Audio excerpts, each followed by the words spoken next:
It is 22 of November. আর ঠিক এই দিনেই ছিল ফসিলসের লাইভ কনসার্ট। আর যখন আমি প্রথমে শুনতে পাই যে ফসিলসের কনসার্ট, তো আমি প্রথম থেকেই ভীষণ এক্সাইটেড ছিলাম ঠিক এই দিনটার জন্য। কনসার্টটি মেন হয়েছিল করুণাময়ী সেন্ট্রাল পার্কে। আর যেহেতু ফসিলসের কনসার্ট, তো তোমরা সকলেই জানো যে কতটা পরিমাণ ভিড় হতে পারে। তো ওই জন্য আমরা যথেষ্ট আগেই চলে যাওয়ার চেষ্টা করেছিলাম।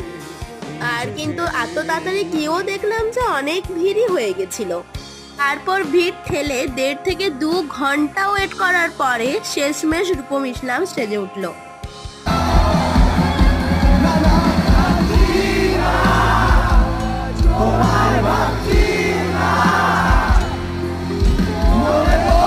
কিছুক্ষণ কনসার্ট দেখার পরে বাড়ির দিকে ফিরে এলাম। বেঁচে গেছি বলি হতে হতে।